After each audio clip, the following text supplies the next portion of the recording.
Kanalıma hoş geldiniz.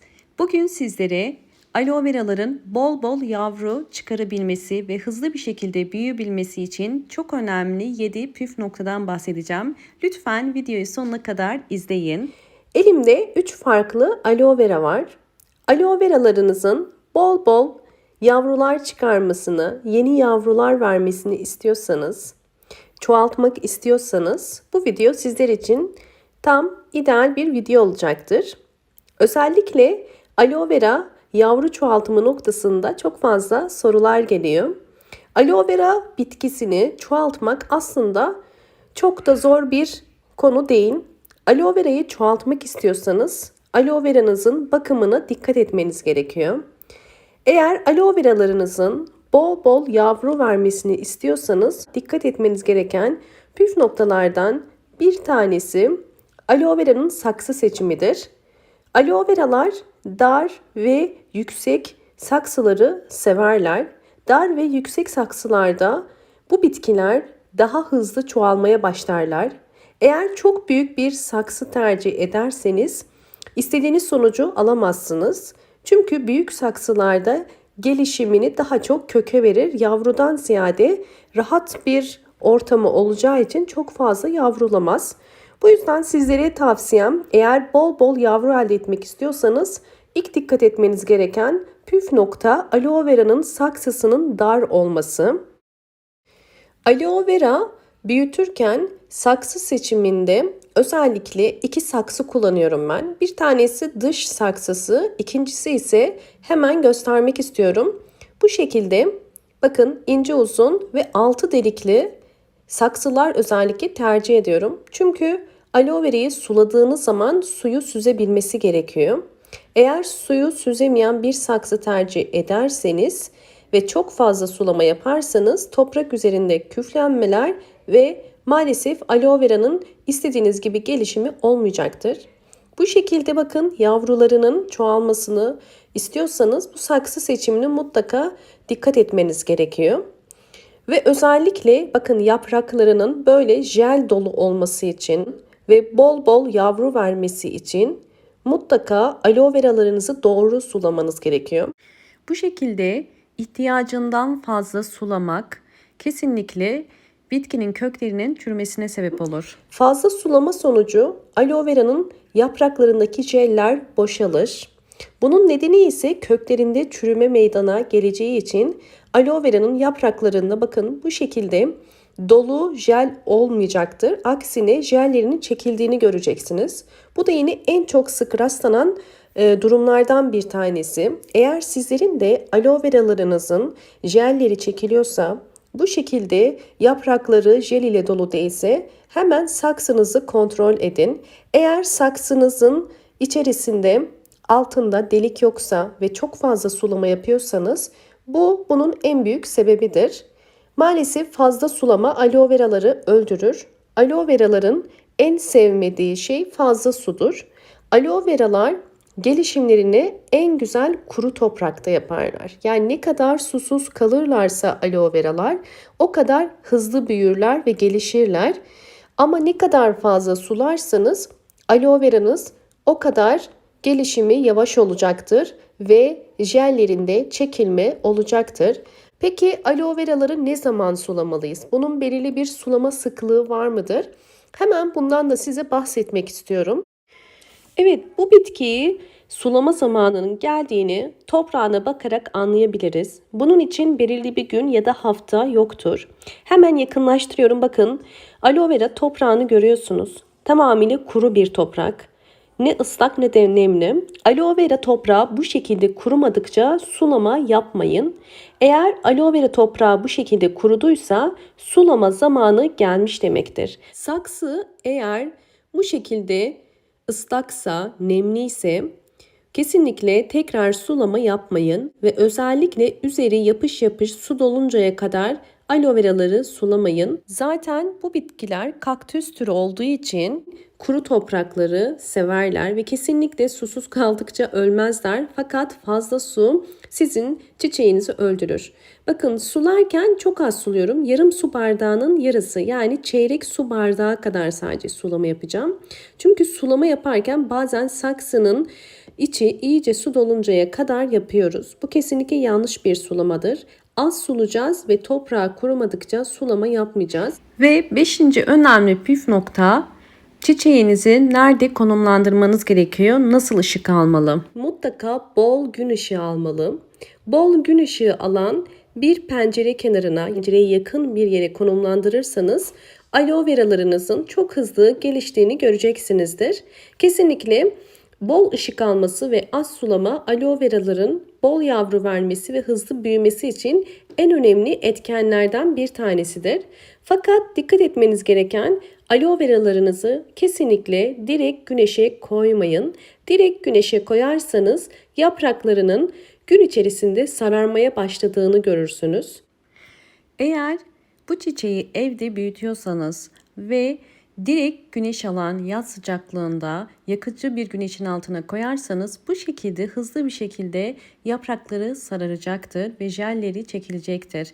Bunun tek nedeni güneşe alışkın olmayan bu bitkinin güneş ile temas etmesi sonucunda direkt tepkime vermesidir.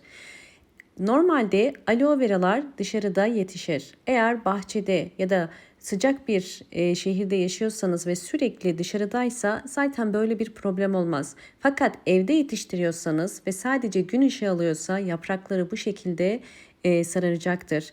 Bunun için kesinlikle çiçeklerinizi direkt güneş alan yakıcı bir sıcaklığa koymayın.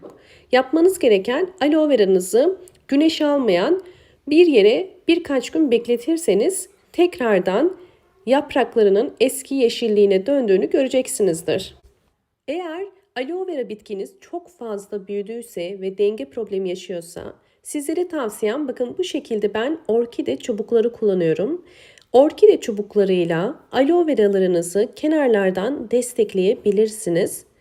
Bakın şu şekilde hemen yan yattığı yere doğru 2 tane çubuk koyarsanız bu bitkinin daha dik durduğunu sizler de göreceksiniz. Sadece dikkat etmeniz gereken, sert ve kesici cisimlerle desteklemeyin, yoksa jelleri boşalır. Son olarak aloe vera'nın iyi büyüyebilmesi için, yavru verebilmesi için toprak seçimi çok önemli. Mutlaka torflu, suyu süzebilen bir toprak tercih edin. Evde büyüttüğünüz bu bitkiyi kesinlikle bahçe toprağına ekmeyin. Bahçe toprağı suyu süzebilen bir toprak değildir. Seçeceğiniz toprağın mutlaka suyu süzebilen cinsten bir toprak olması gerekiyor. Çünkü bahçe toprağı çamurlaştığı için kökleri hapseder ve kökler gelişimini çok fazla hızlı bir şekilde ilerletemez. Bu bir kaktüs toprağı da olabilir. Perlit, bonza taşı ya da kil bilyeleri de olabilir. Bu tarz karışımlardan oluşan bir toprak ile yapabilirsiniz. Bakın ben içine yumurta kabuklarını da koymuştum mesela. Bu şekilde de çok verimli topraklar elde edebilirsiniz. Ve torflu bir toprakta aloe veralarınız istediğiniz boyuta gelecektir. 7. püf nokta, son püf noktamız, bitkilerimizin ve salon çiçeklerimizin hızlı bir şekilde büyüyebilmesi için ayda bir kere sıvı bitki besinleri vermemiz gerekiyor. Bu bitkilerimizin mutlaka vitamin ve mineralleri ihtiyaçları vardır. Çünkü toprak içerisindeki vitamin ve mineraller zamanla azalır. Bu yüzden ister kendiniz evde hazırlayın, isterseniz de güvendiğiniz sıvı bitki besinlerini verebilirsiniz. Ben kendim evde hazırlıyorum. Şimdi sizlere bu çiçeklerde çok fayda sağlayacak, çok etkili bir sıvı bitki besini tarifi vereceğim ve aynı zamanda bu hem böceklenme hem de sineklenmenin de önüne geçecek. Hemen sizlerle paylaşmak istiyorum. Sizlere bugün tarçından bahsetmek istiyorum. Tarçın içerisindeki yüksek orandaki antioksidan özelliği sayesinde bitkinizi hastalıklardan, sineklerden ve böceklenmelerden kurtarır. Aynı zamanda bitkinizin hızlı bir şekilde yavru çıkarmasına da yardımcı olur. Bitkinizin hastalandığını ya da böceklendiğini nasıl anlarsınız? Eğer bitkinizin üzerinde siyah noktalar varsa ve aniden yapraklarında jel çekilmesi oluyor ve yapışkan bir şey hissediyorsanız bu bitkinizde bir bitlenme olduğunu gösterir. Bakın hemen göstermek istiyorum izlerini. Gördüğünüz üzere yaprağın içerisindeki jel çekilmiş ve üzerinde yapışkan gibi duran siyah noktalar var. Hemen yaprağını bakın sizin için şöyle kesmek istiyorum. Hem içerisindeki jeli de görmüş olursunuz.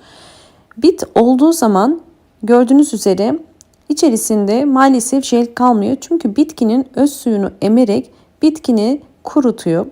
Bu tarz durumlardan kurtulmak için birinci tavsiyem aloe vera toprağının üzerine fazla olmama koşulu ile biraz toz tarçın serpin.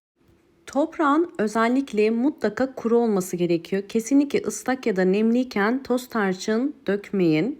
Bitki toprağının üzerine dökülen tarçın ne işe yarar? Bunu size iki şekilde açıklamak istiyorum. Birincisi, eğer aloe veralarınızda bit problemi ya da sineklenme problemi ya da böcek ve haşereler varsa dökmüş olduğunuz bu toz tarçın sayesinde bu haşereleri ve böcekleri uzaklaştırmış olursunuz. Çünkü toz tarçının kendine ait bir kokusu var ve bu koku böcekleri ve sinekleri özellikle çiçeklerinizden uzaklaşmasına yardımcı oluyor. Bunu mutlaka deneyin. İkinci faydası ise çiçek toprağının üst kısmında bazen fazla sulamadan dolayı küf ya da mantar hastalığı oluşabiliyor. Bunun zaten belirtilerini üzerindeki toprak üzerindeki beyazlıklardan anlayabilirsiniz.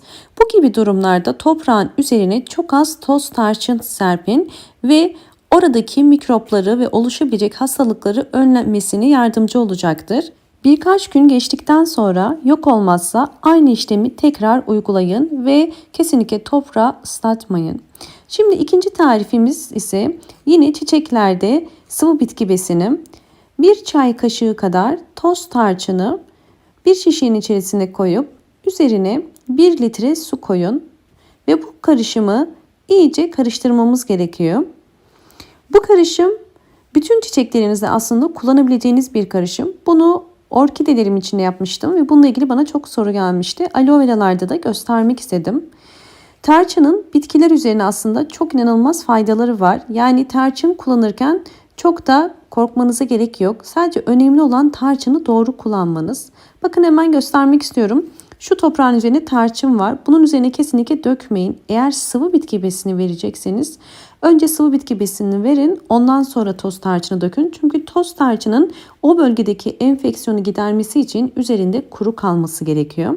Hemen bakın yine aloe veramın toprağa bakın görüyorsunuz iyice kurudu ve kurumadan toprağa kesinlikle sulama yapmıyorum. Çünkü aloe veralar fazla sulamayı kesinlikle sevmezler. Buna mutlaka dikkat etmelisiniz. 5 yemek kaşığı kadar yine aloe veralarınıza bu bitki karışımından verebilirsiniz.